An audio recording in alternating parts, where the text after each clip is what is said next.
Compliance checks are often the missing link when it comes to winning bids and proposals. Lots of people obviously will focus on the content and obviously the questions that need to be answered, but having solid evidence to back up what you're saying is just, if not more important than that. So when I'm talking about compliance, I'm talking about all the statements you're making that are said to be true. It might be your financials, it might be your references, it might be how you run your business, the accreditations you've got, the certificates you've got, are they all in date? I worked on a bid a couple of years ago that was kind of pretty much outstanding, almost a dead cert, even though there is no such thing. And they lost it because they had out-of-date documents, or they had documents for the wrong region. And as I've said before, these people aren't going to come back to you and go, hey, I think you've submitted wrong thing, have you got the right bit? It's just like a strike, you're out.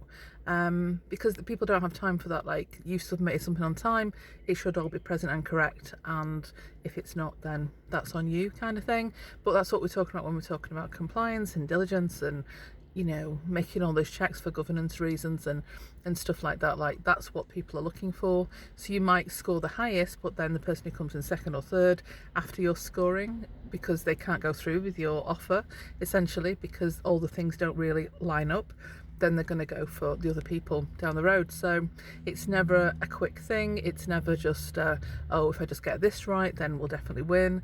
It's about doing all the other stuff. And things like policies as well. I talk about that a lot.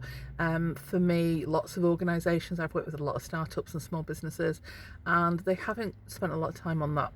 And I think sometimes people think it's just like a HR thing or a nice to have. But for me, the policies will always be the window into your world. It will tell people how you work and operate, whether it's method statements, QA stuff, or just general, the main kind of 10 to 50 documents in regards to different policies for different things in your business. If you've written that well, and you've written that in detail, people are going to look at you differently than if you just kind of basically hashed something together or just made a real basic example of something. And it just shows them that you actually have process and procedure for different things in your organisation. But where you don't have that, then it just tells them that you don't do that. So there's so much to do with that. But, as I said before, a well-run business is one that wins bids, because it has everything in place already. And to be honest, in my lifetime of actually working with people or actually working as an employee, because obviously I've done that for the majority of my working life and been self-employed for about 7 years now, I can count on probably one hand the people that did this really, really well. So you got to be in that 1%, I think.